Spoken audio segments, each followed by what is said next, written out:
Welcome everyone to this latest edition of the FHE.org meetup.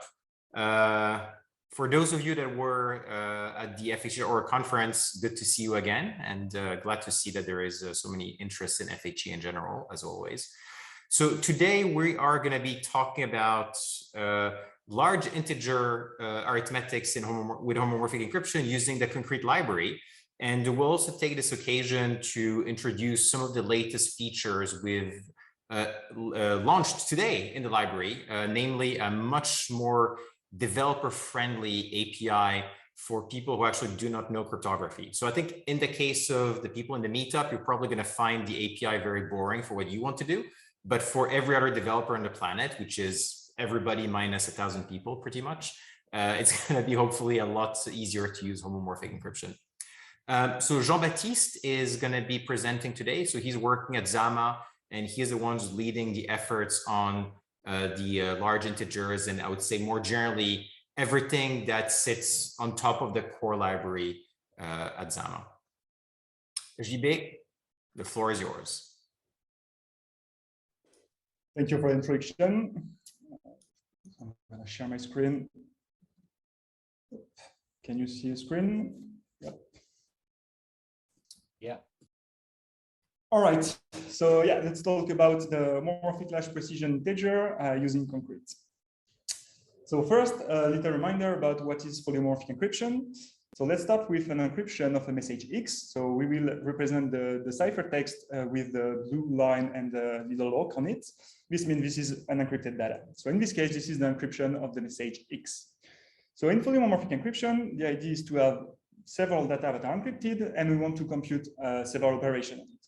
So first of all, we are able to compute the addition. So for instance, we have a ciphertext of X, a ciphertext of Y, and we want to compute the addition between the two of them. And in the end, by using a specific operation, we are able to obtain the addition of the two messages in an encrypted way. So that when we will decrypt the resulting ciphertext, we will obtain the sum of the two messages. In the case of polymorphic encryption, we are able to do addition, but also we are able to do multiplication, which is based on the same principle of having a computation over ciphertext, and which gives us the result over a ciphertext. So this is really useful in the case where a client wants to protect his data from outsourced server, and he wants to do the computation. So in this case, the server will do all the computation and then send back the data to the client, and only the data will be revealed to the client when he will use his private key to decipher the ciphertext. So this is the general principle of polymorphic encryption. So in our case, we are particularly interested into the TFHE scheme. So the TFHE scheme is a polymorphic encryption scheme. And so the idea will be to take small messages. So in this case, messages over p bits. And this will be our open message. So the first step will be to encode these messages into a machine word size. So meaning that here we represent a Q, which is equal to 2 to the power of 32. This means that we are computing over 32-bit integers. And this is quite convenient to work with our current laptops, for instance, or the current global processors. We are working over 32 or 64 bits. So the first idea will be to take this message and to put it into the most significant bits. So this is shifted by delta, basically. And then we also add some error. So the error is required for security reasons. And then this gives us the encoding of the input messages. The second step is about the encryption of the messages. So in this case, we are going to use a private key S plus some random values A, and we are going to compute the scalar product between these two vectors. This gives us a scalar, and this scalar is added to the encoding we previously computed. And in this case, all the information is basically hidden from an external person who does not have access to the secret key. So in what follows, we are going to use a lot the plaintext representation. So keep in mind what we are always working with encrypted data, but if we want to see a little bit what is going on inside the ciphertext, we use this representation because this is way more convenient. So in this case, we have an encryption of a message M1. So once again, this is the plaintext representation, but this represents generally encrypted data. And we want to compute an homomorphic addition using the TFHE scheme. So we have two of the messages that are encrypted. We are computing the additions, and then there are two phenomena that are appearing. First one is that the noise is growing, meaning that the red part, so the red part on the left, on the right side of the ciphertext is growing. Plus, we can also see that when we are doing a computation of an addition, this also grows the size of the global message we have. So this might be problematic, in particular when the noise grows too much, because it might also overstep over the message spaces. And in this case, basically, we are overwriting the information contained in the messages. This means that the decryption will be incorrect in the end. Hopefully, there is a magical operation with TFHE, and this operation is called the bootstrapping. So the bootstrapping takes as input a ciphertext. So we assume that the ciphertext has a lot of noise, but in the case where the message is not yet overwritten, otherwise, for sure, it's already a lost thing. So in our case, there are a lot of noise, but this does not touch the message. And in this case, so we will compute what we call bootstrap. So the bootstrap takes another parameter, which is the bootstrapping key. This is kind of particular key, just saying that this is a public key. So this might be given to the untrusted server so that it can do the computation of the bootstrapping by himself. And then using the bootstrapping as a black box, this gives us the same messages, but with a reduced noise. So in practice, this is really useful because we can do a lot of computation. And when the noise grows too much, we compute a simple bootstrapping, and then the noise is reduced, and we are able to compute as many operations as we want. The particularity of the TFHE scheme is to provide an operation which is programmable, meaning that further computing the bootstrapping, we give just a function as input in bootstrapping. So at the moment, we're just saying this is a function, like in a very generic way. We'll see more in details later. And as we give this function, and at the same time that the bootstrapping is computed, this also computes a function, meaning that at the end, we recover the function applied on the message. So this is like really convenient because it's very, very general. We can compute any univariate functions. So this is really a good thing. And the good thing is that this is for the same cost as just computing bootstrapping. So at the same time, we are able to reduce the noise and to compute a function. However, even if this operation is like really, really powerful, this comes with some constraints. So in particular, this requires to have 1 bit of padding. This means that the most significant bit should be known on the whole time during the computation if we want to ensure the correctness of the bootstrapping. So this is quite a problem because this means that we have to, all along the computation, to know how much our message is growing so that we are sure that the message is not going over this padding bit. And then for sure, we will lose the value of this padding bit, and this is a problem for the correctness. So we need to be sure that all the computation stops before this most significant bit. In order to have a measure of this kind of thing, we'll define 2 parameters. So first, the message modulus, which is kind of the message input size. Plus, we'll define a carry modulus, which is the definition of how many level operation we are able to do. So using this, we are able to measure how many operations we can do without overwriting over the padding bit.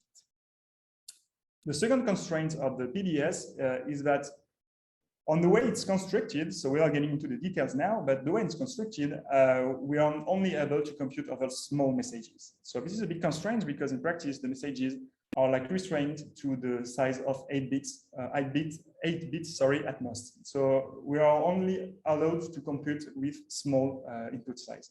And this is quite problematic because in practice, we want to have a large size to have as many applications as we want, computing over the homomorphic encryption paradigm. So the question we want to try to answer here is how can we efficiently compute over homomorphic large integers? So by large integers, we mean larger than 8 bits. So to answer this question, we will have 3 different parts. The first one will be about concrete. The second one will be about the inner mechanisms that are used in concrete to compute over large integers. And then we will have a focus on the function evaluation over large integers. So maybe let's start with a simple demonstration. So in this case, we are simulating like a server and client thing. So in the left, you have the server, and on the right, this is the client. So here, the client wants to outsource its computation and to send it to server. The server will compute all the operation required by the client in a homomorphic way, meaning that it will not learn anything from the input of the client, and then send back the result in an encrypted way. And the client will decipher it in order to recover the result of the computation task. So here we have a simple thing, like we want to compute over FHEU in 3, which are basically the same type as the unsigned integer over 3 bits. So this is the homomorphic equivalent. So let's say we start with a simple computation with that. So let's say we want to compute, I don't know, like a multiplication followed by an addition. And so we are working with integers that are small because since we are over 3 bits, we only have like, we're only working modulus 8. So let's take like small values, 3, 5, 7, and do the computation. So the circuit is sent to the server so that it knows what it needs to compute, and all the values are encrypted. So in this case, the server computes homomorphically all the operation and sends back the result. And when we decrypt the result, we see that we have the same result as expected. So for sure, the client is computing over the clear text to see that the computation are correct.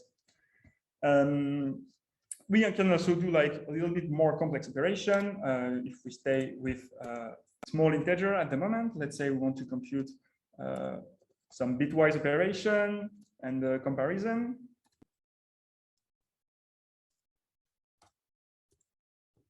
And let's take simple values. And this is doing the same thing, basically. So we can see that we can do classical operation like the arithmetic ones, plus some more complex operation dedicated to bitwise string and comparison over. So keep in mind that everything is done over encrypted values and everything is done in an homomorphic way. And so the other novelty is about the size of the input that we can choose. So in this case, we can have a formula over 16-bit integers. So I don't know, let's take a more complex computation.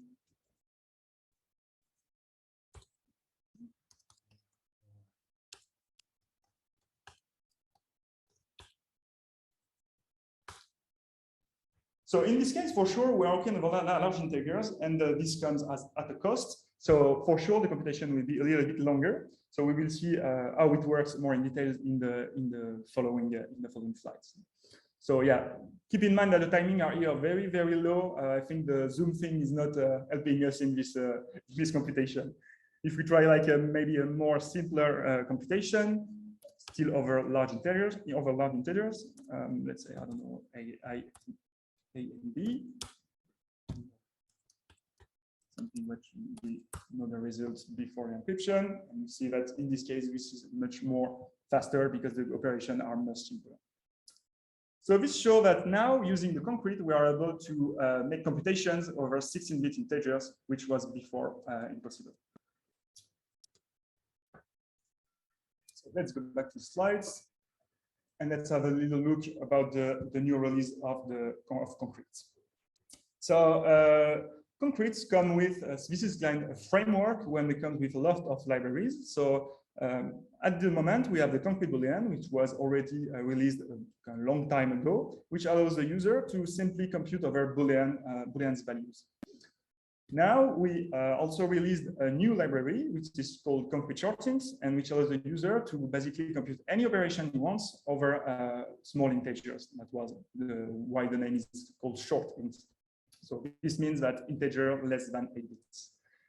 Build upon this library, we are building the concrete integers, which allows the user to compute over unlimited size of integers. So for sure, in practice, if you want to have computation quite efficient, we are limited, but in theory, we have no limitation on the precision we want to use over the integers.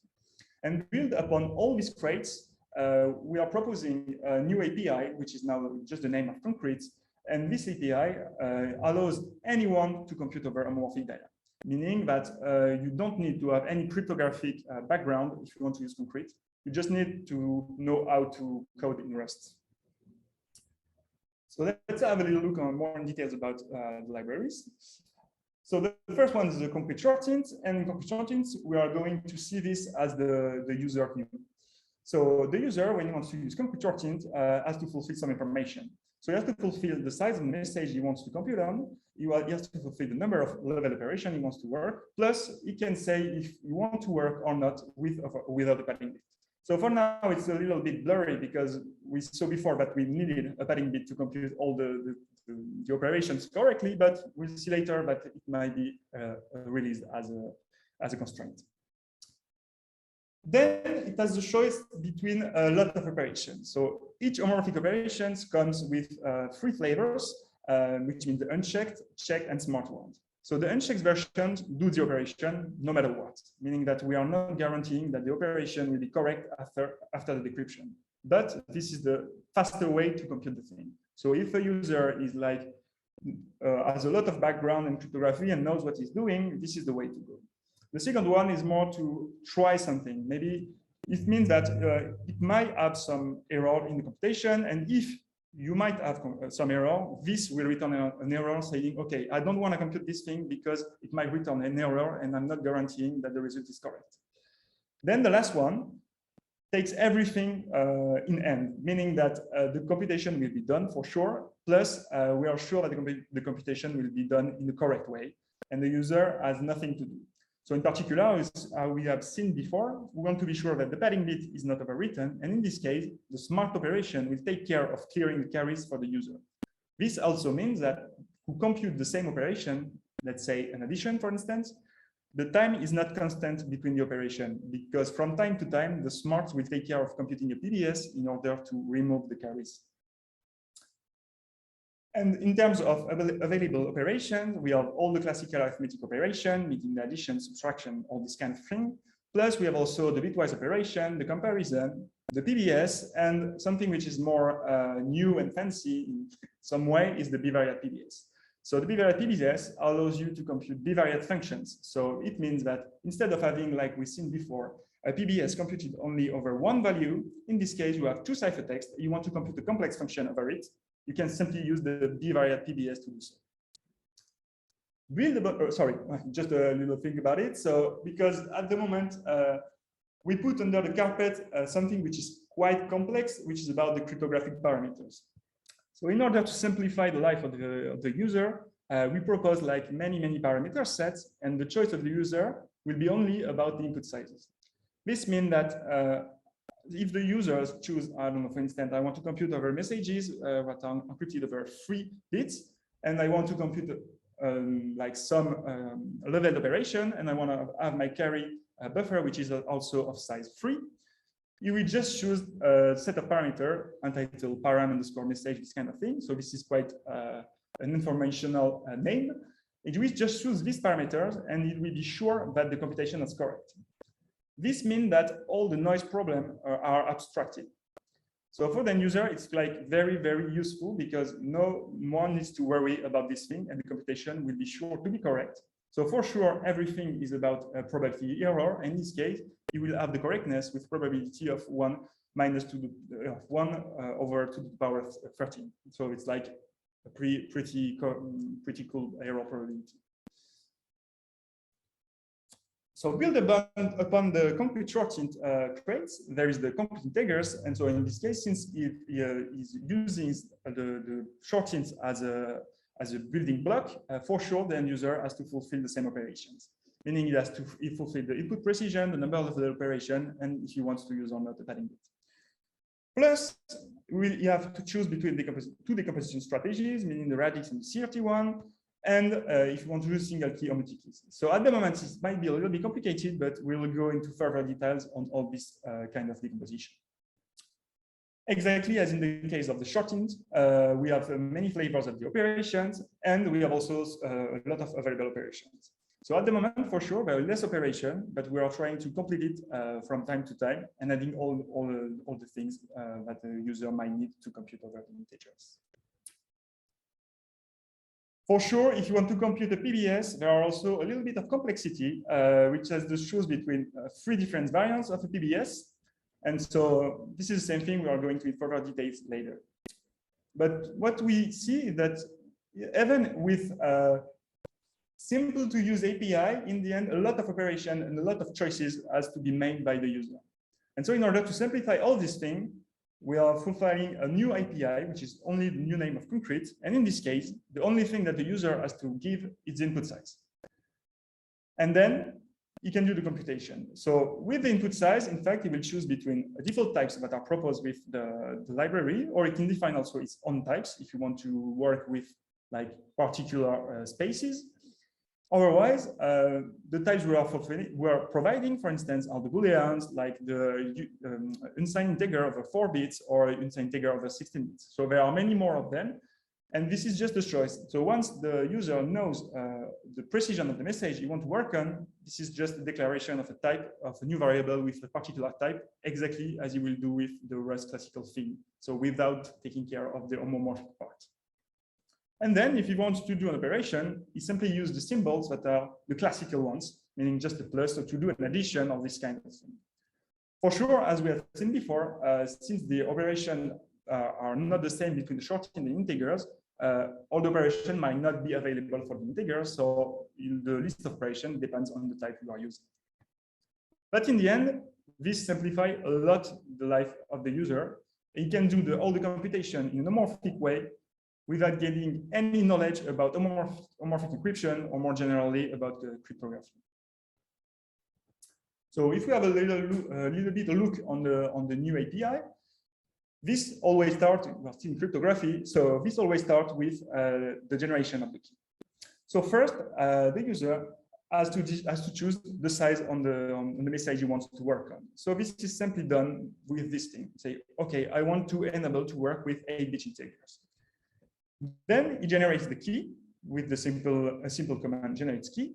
And then since we want to work with outsourced computation, we want to set the context for the server. And this is simply done with this command. So this is all about the initialization of the library. Once he has done that, he can start to work on.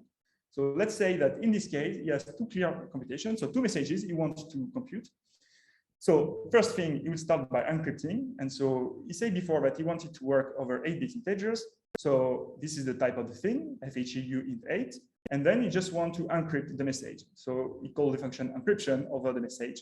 And since this is like a private computation, he uses his private key. This is the client in general. Then doing the computation, so we can say, just for saying the thing that in this case, the computation will be done on the server side. On the side of the server, simply compute like an addition. And this is all like just A plus B. So everything is hidden for the user. Like we don't know that we are working with homomorphic computation and complex things. Everything is like as simple as if we worked with clear inputs. And lastly, you will use this private key to decipher the results and obtain the result of the computation you wanted. So to make a little bit of the comparison between the the last concrete version, which was the 0.1 and the new one. So this is the same code for doing the same thing. But in the case of the first concrete version, a lot of details are given to the user. So he has to know about cryptography because he has to set the parameters.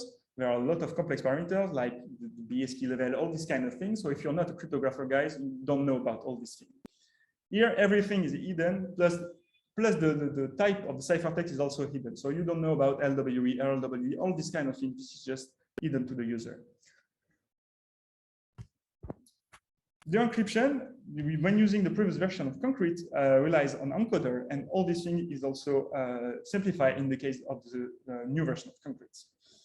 And then we want to compute an addition. So if we want to compute over 3 bits, we want to do modular operation, basically. So if we want to have the modular operation and be sure that operations are going to be correct all along, then we need to do a bootstrap of everything. And all of this is also hidden to user because all the operations that are wrapped into the Concrete library are based on the smart operation of the underlying crates. So if we take like more complex example, we want to compute multiplication. So multiplication is based on using Bootstrap. So you have to know that to call the correct function in the previous version of Concrete. Plus, as previously, you need to compute also a Bootstrap to be sure that you are computing over the correct modulus. In the case of the new version of Concrete, you just use the multiplication symbol between two ciphertext and you're done. And if you want to compute like a more complex function, you also need it before to know how to deal with this kind of thing.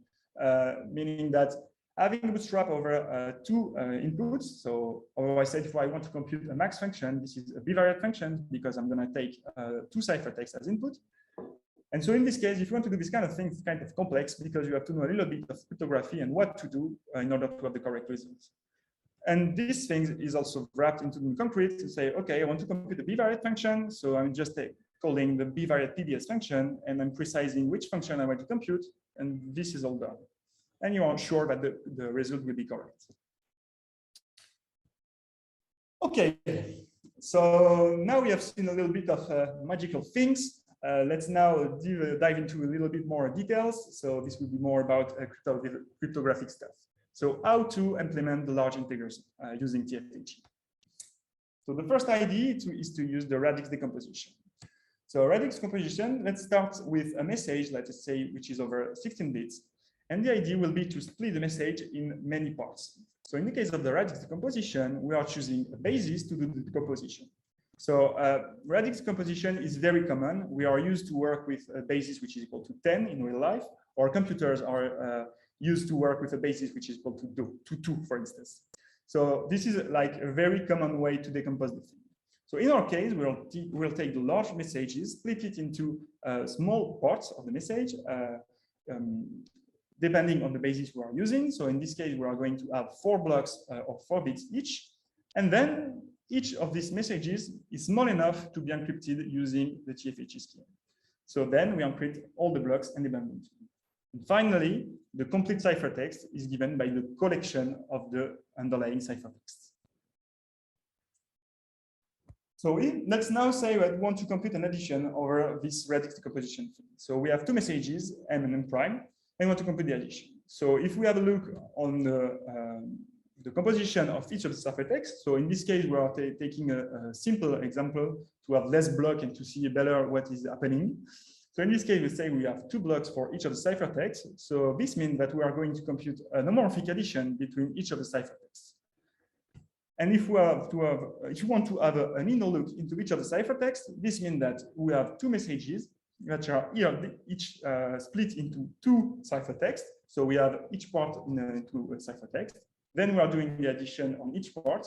This means that we are going to have a noise which is growing, and we are also using one of the bits of the carry buffer. The good news is that we can see that even if we are doing homomorphic work, in the end, this is compliant with the classical Radix arithmetic we are used to.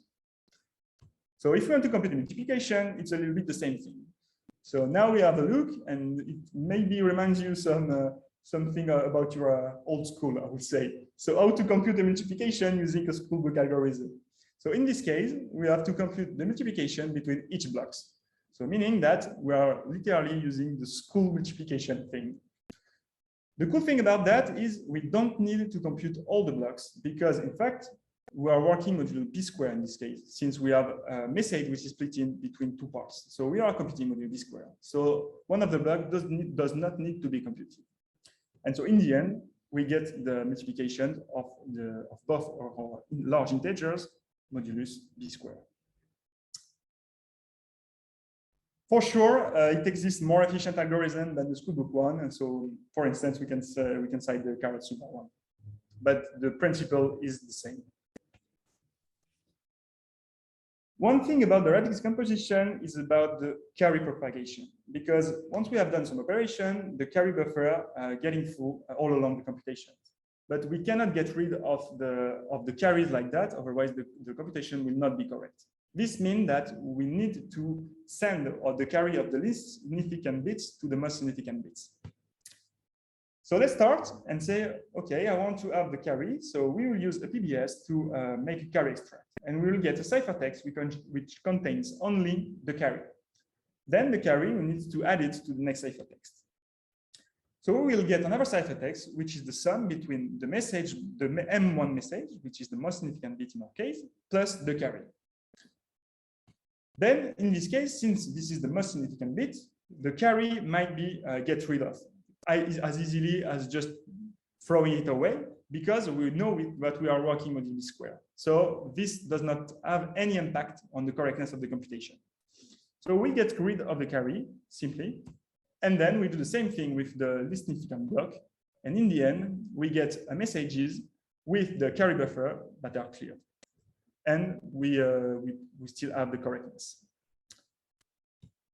So if we do a little bit a recap on the Radix thing, this is quite practical because it allows to represent large integers like the uint 12 or uint 16.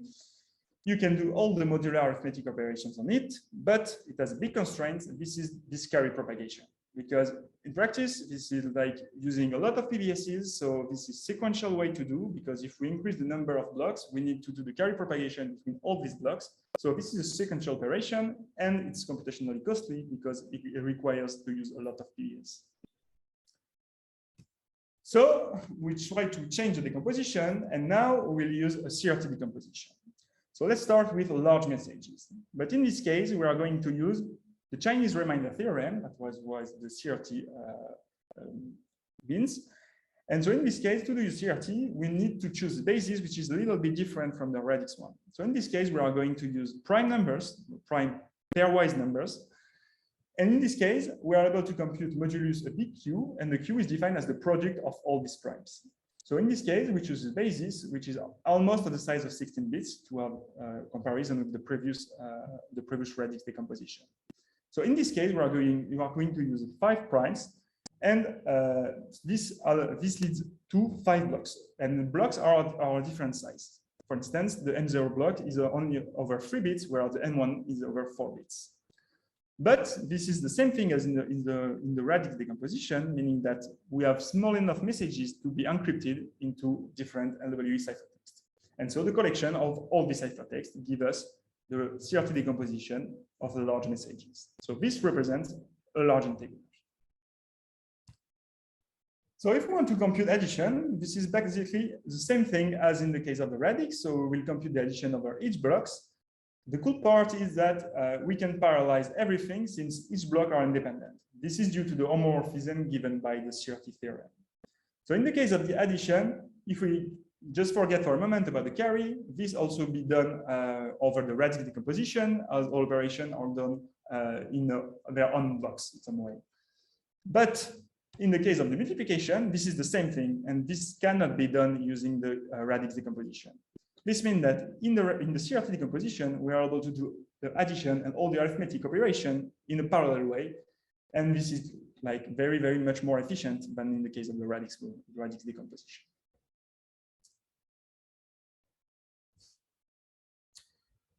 The thing is now, we don't need to have a carry propagation between the blocks since each blocks are independent.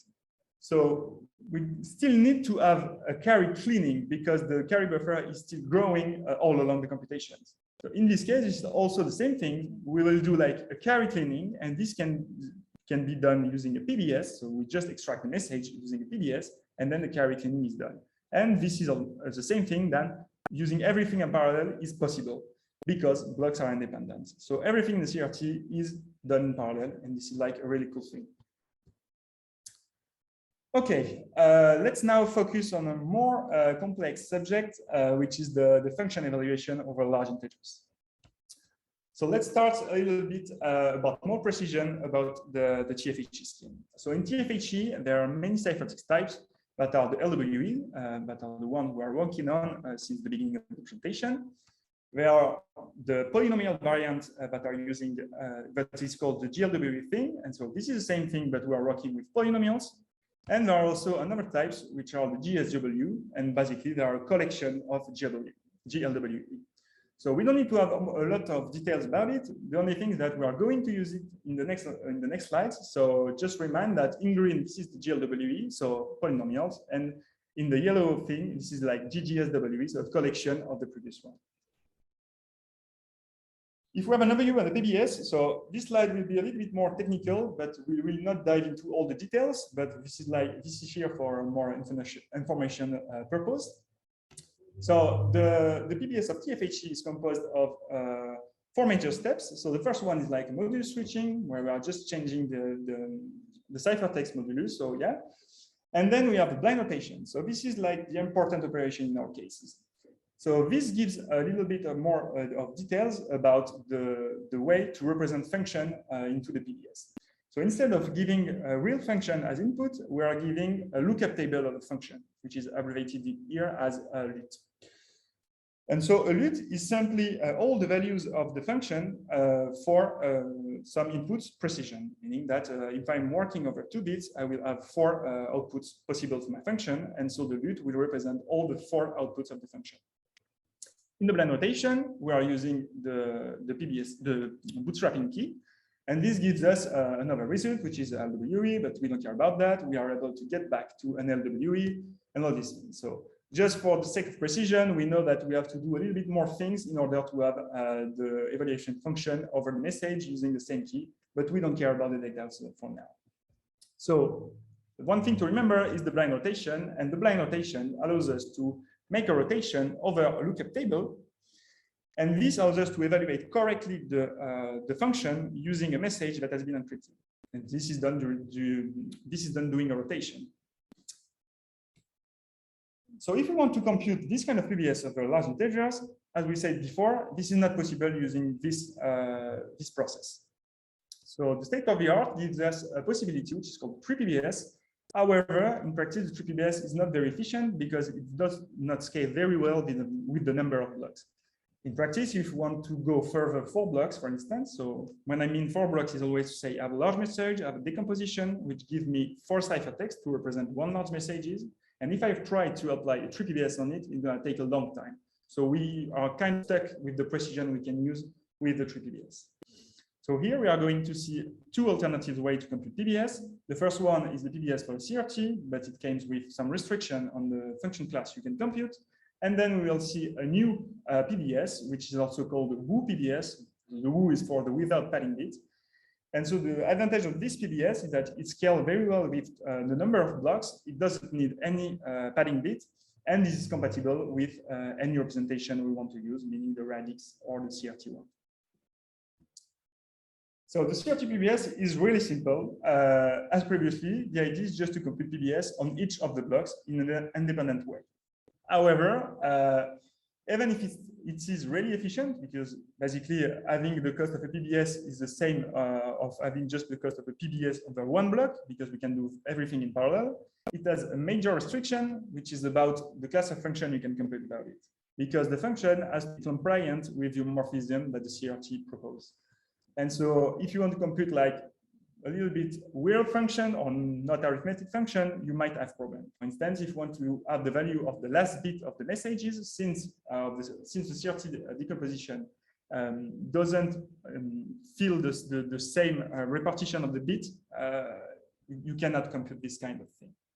So this is very efficient, but this has some constraints.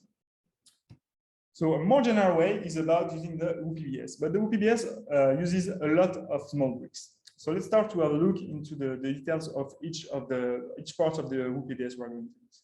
So the first thing is an operation which was defined into the TFHE paper, and it's called the circuit bootstrap. So let's say as input, we have a message which is encrypted, and the message is only 2 bits, so B1 and B0. The idea of the circuit bootstrap will be to transform this ciphertext into two ciphertexts that are encrypted in a GGS way. So let's go a little bit more in details. So we start with an extraction of the bit, and we start by giving the B0 bit. Then we need to do the same thing over the B1 bit. So in the end, we are getting 2 ciphertexts which only encrypts 1 bit. This thing cannot be done in parallel because of the way the bit extraction is implemented. So we need to have a loop over it, and so we cannot do this thing in parallel. Once we have our 2 bits encrypted, then we want to transform them into a GGSW, and this is done by the circuit bootstrapping, which is abbreviated here as CBS. So we are starting from a message encrypting many bits, and in the end, we are given many ciphertext only encrypting 1 bit, plus we have changed the type of ciphertext. More details, the CBS, for the ones who want to have a little more detail about it, are composed with the PBS and the functional key switch.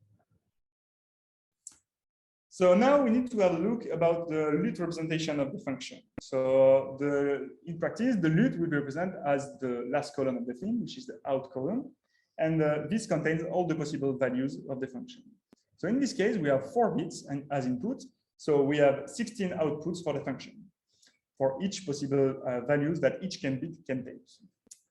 So we need to work a little bit on this representation, and the idea will be to start by packing the LUT and splitting it into many LUTs. So what does it mean? We are going to take the first bits, so the most significant bits, and pack the thing. So the first 4 values, we are going to pack them into another LUT, which are only dependent on the B3 and B2 values. And we are going the same for all the possible outputs we have. So in the end, instead of having 1 LUT, we are splitting it into 4 LUTs. And then we are going to use 2 strategies to evaluate correctly the LUTs over it, which are called the CMX tree and the blind rotate. So first, we are going to have a CMX tree. So using our decomposition previously, now we only have input bit vector over 2 bits, and then we have only 4 lookup tables. So the idea here will be now to choose the correct lookup table depending on the value of the bits. So remind you that all the bits are here encrypted. This is on our input messages, and we want to compute a function over these encrypted messages. So the choice of the LUT has to be done in an encrypted way. So the CMX tree, as the name says, is based on the CMX.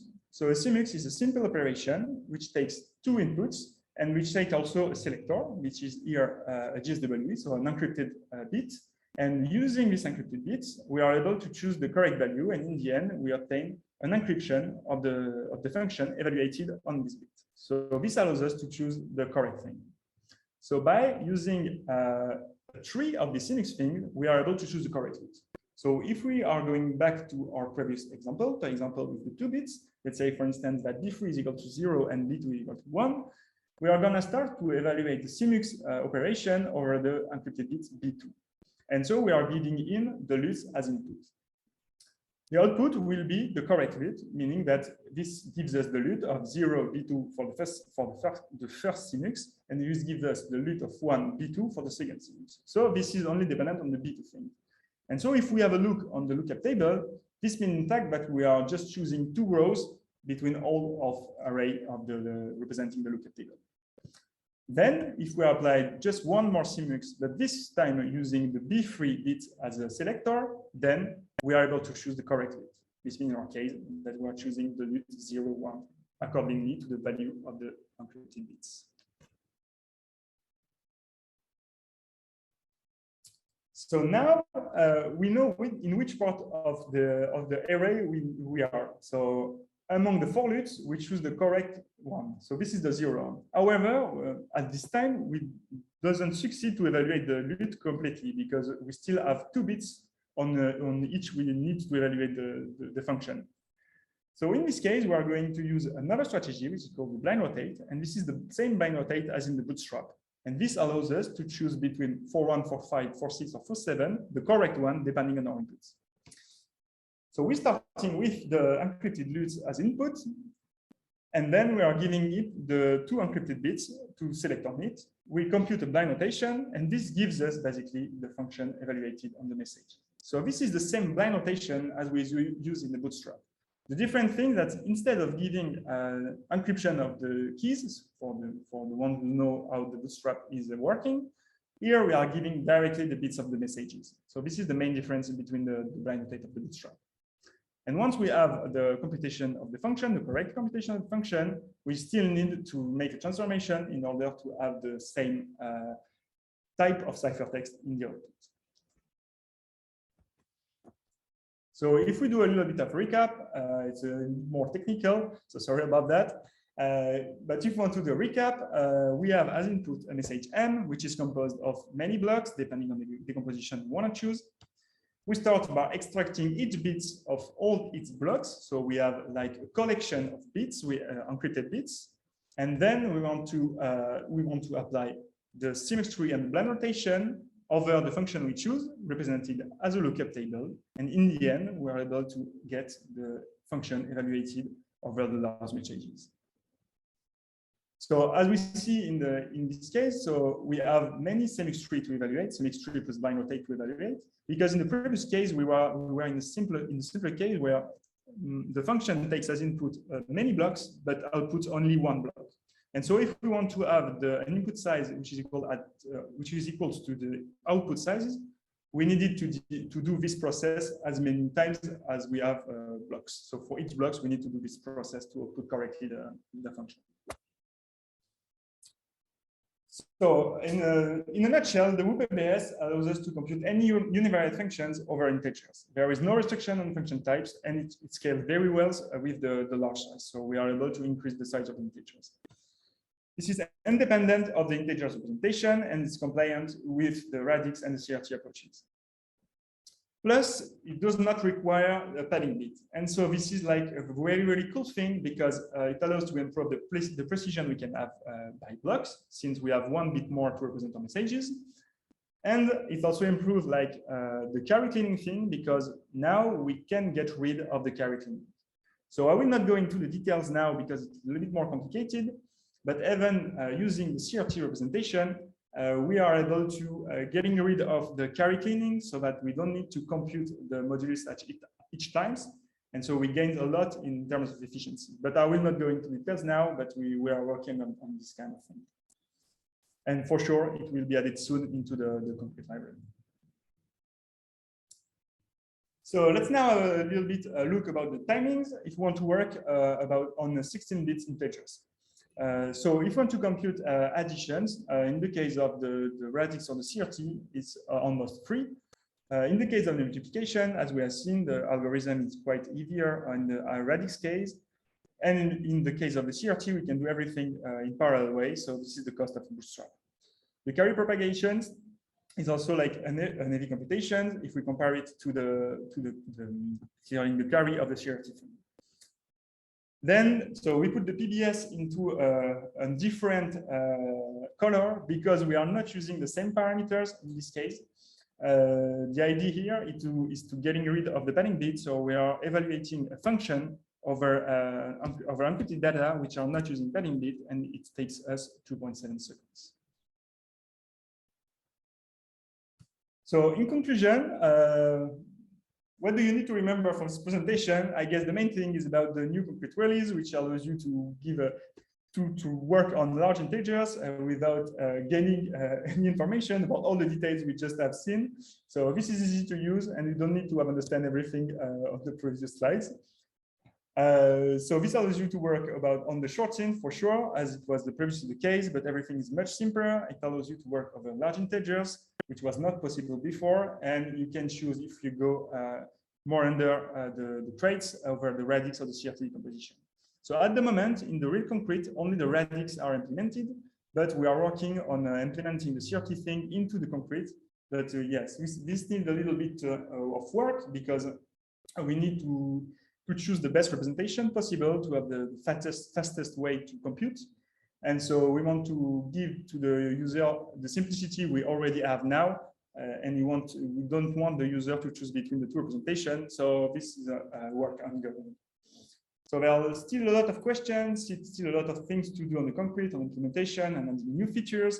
A lot of resource questions about the representation, for instance, the trade-off we need to figure out between using a padding bit or using a carry buffer, all this kind of thing. So for sure, if you're interested to work on this thing, if you have any feedbacks on the concrete's new API, you're more than welcome.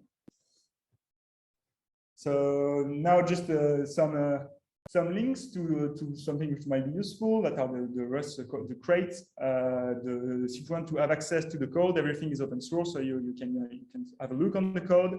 You can have more information in documentation, and if you're interested more in the crypto details, you can have a look on the eCrypt paper. So thank you very much, and if you have any question, I will be happy to try to answer it. Thanks. Thank you, Jean-Baptiste. Nice presentation, very well done. Do we have any questions? You can directly unmute yourself, say hi, and then ask your question to Jean-Baptiste.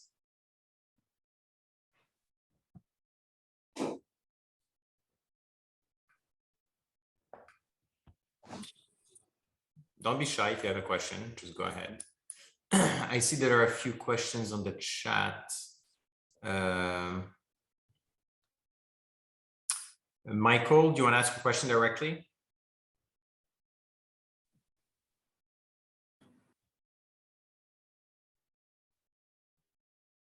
I guess not. Okay. Hi, can I ask a question? Yeah, go ahead, please. Yeah, sorry, just a simple question. So using your WO-PBS, do we still have constraints on the type of nonlinear functions evaluated over the RNS decomposed messages? Like you mentioned that using WO-PBS, you can perform, programmable bootstrapping over decomposed messages, right? Yeah. So if I understand correctly the question, you don't have any restriction if you are using the WO-PBS thing on the function. Okay. You can, Can you elaborate? Yeah. Only true for the CRT-PBS thing, and yeah, in this case, the function class is smaller than just the generic function you want to compute on. So yeah. Okay, so using WO-PBS, we don't have restrictions on the types of functions over RNS decomposed messages. And can you elaborate on why is that true? why could be it false? What? So no, the fact is we are using the kind of trick to have an intermediate representation, which is more closer to the Radix one. And then so we extract each bit of the thing. And then by using a particular encoding of the LUT function, we are able to getting rid of the CRT constraint. Okay, get it. Thank you.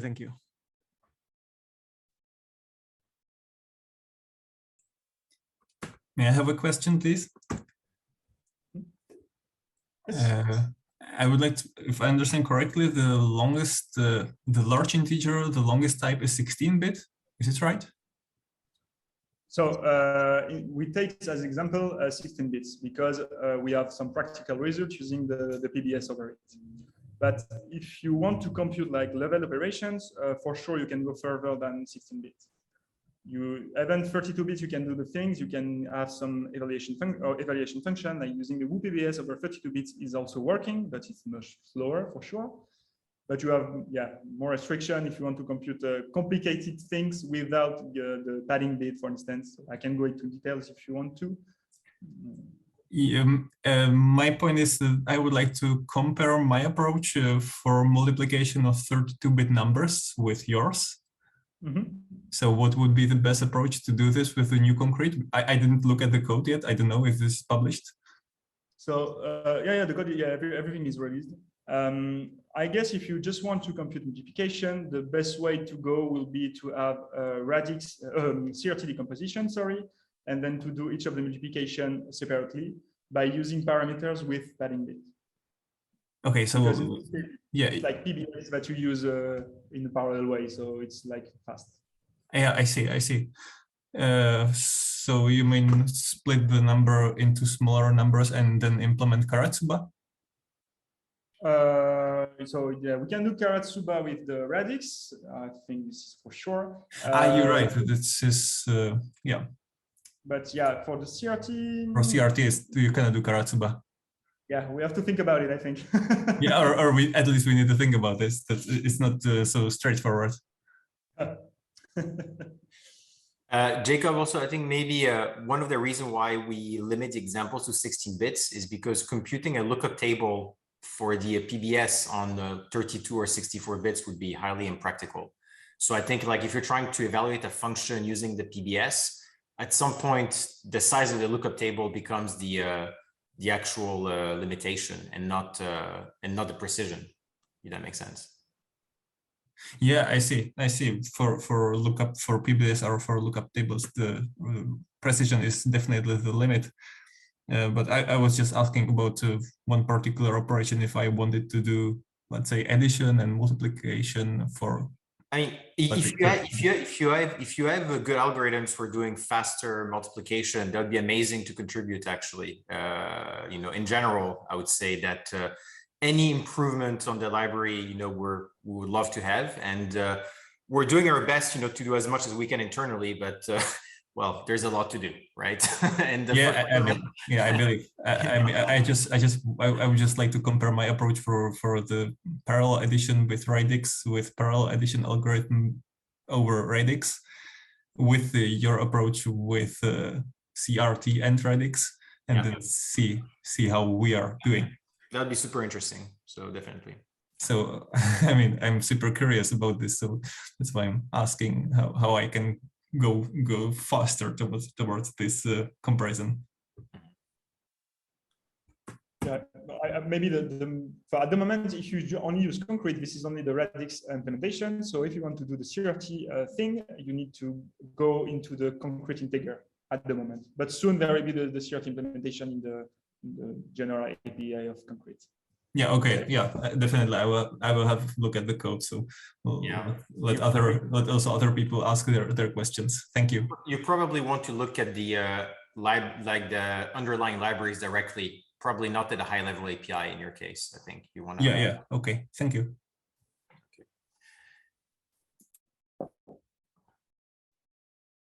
Anybody else?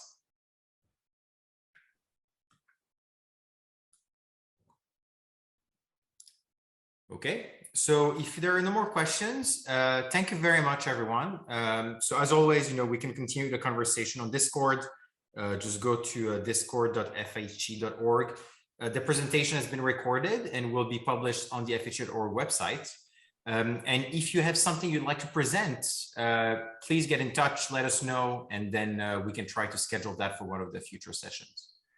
There was a quick question about, will the previous API still be maintained? No, the one with the encodings and everything is no longer maintained. However, we will reintroduce some of those, let's say, fine-grained features in a later release. But right now, the previous API is not maintained. Okay, great. Thank you very much, everyone. Have a great day or evening, and see you in a month.